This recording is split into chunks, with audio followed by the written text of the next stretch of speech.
Hi everybody. It feels like it's been a little while since we've done one of these video updates, but maybe in the meantime you've received our link letter. I hope so. Certainly lots has been happening on this side. And I guess just to preface what we're going to say, we're aware that many times when we hear stories of faith and how God has done amazing things, miraculous things, we hear about those stories at the end. So we hear about them sort of with the end in mind. And of course what we're doing here is we're telling the story as we go along. And we're trusting that there will indeed be an amazing story at the end of all of this. But what we're doing today is we're bringing you into this very real sort of middle point, well, hopefully towards the end, which is that it's not always easy to keep our eyes fixed on what we feel God is inviting us to, and there are, of course, many bumps along the way. So, where are we up to, Tim? Good question. Well, interestingly, probably 10 days or so ago, I guess, it actually felt like we'd kind of turned a corner and we were really in the final stages of this. As you know, we have the offer in on the property and we have until the end of November to make good on the offer. And we had applied for a 60% mortgage from a local bank, and we were seeking to raise the remaining 40% and the taxes, which is another 10%. And it felt like it was going really well. We'd seen a lot of gifts come in from 65 to 70 different friends and individuals around the world, which is fantastic, really, really encouraging. And the amount we needed to raise is almost there, which is miraculous and wonderful. And then a few days ago, actually, to our great surprise, we heard back from the bank, and the bank had denied our application for the mortgage.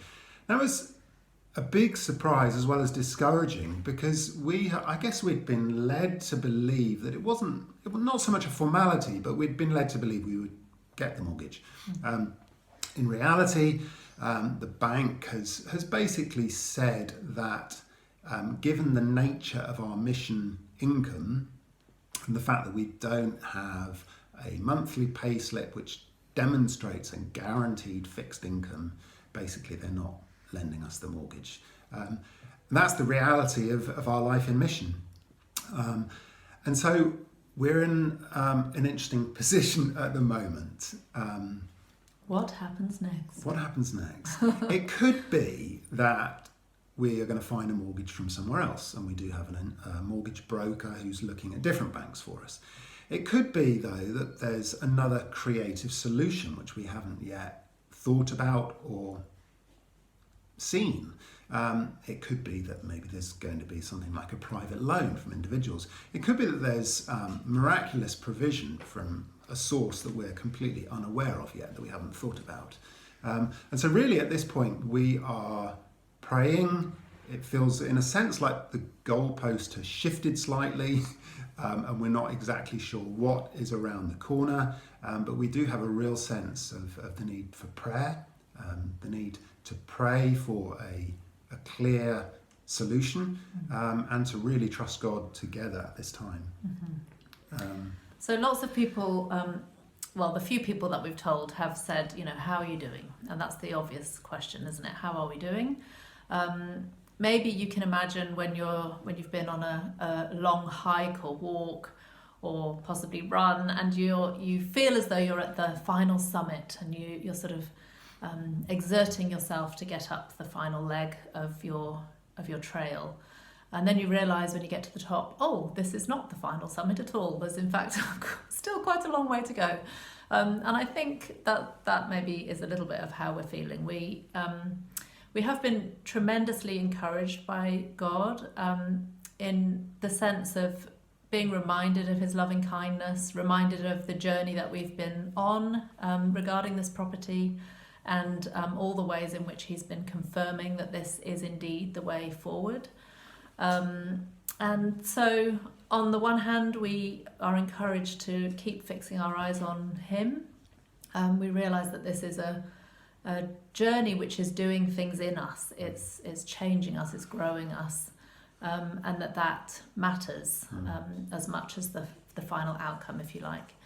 But we are weary, we are tired, we are ready for. We're ready to see the true end, the true summit, if you like. So that's probably a good summary of how we're doing. But we value your prayers because it's quite an emotional roller coaster, as you can imagine, and just the discipline of keeping our eyes fixed on the Lord. It takes energy.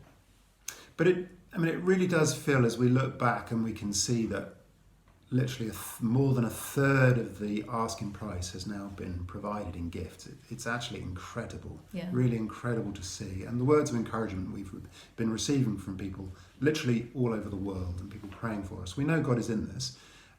We don't know how this story ends at this point, or at least we don't know the next step we need to take. So we really would appreciate your prayers for us, any wise counsel you have, any creative ideas. We really are praying that this will happen quickly. We would love to be in this property by Christmas, which is what we were aiming for. And we want to be continuing to respond to God's invitations, continuing to walk in faith, continue to know God's character and goodness and faithfulness in this situation. So please do be in touch if you have ideas, and if you want to continue or if you want to give for the first time, please feel free to do so. We're still on that journey. We're still needing to see some funding come in. So we're looking to God for this next stage. So please be standing with us in prayer. Yeah, I think maybe just to close by saying thank you for being part of this unfolding story with us. We have such a sense that God is kind of telling a story with our lives. And of course there are many people who are involved. So he's telling a story with all of our lives. And this morning I was thinking of something that Tom Wright, the theologian, said, where he says that through the choices that we make and the way that we live our lives, we are part of sort of pulling the future into the present. So this future hope that we have, we are, by our actions, we're pulling it into the present. So we're holding on to that as a posture, and just really grateful that all of you are part of this with us. So thank you. Yeah, thank you.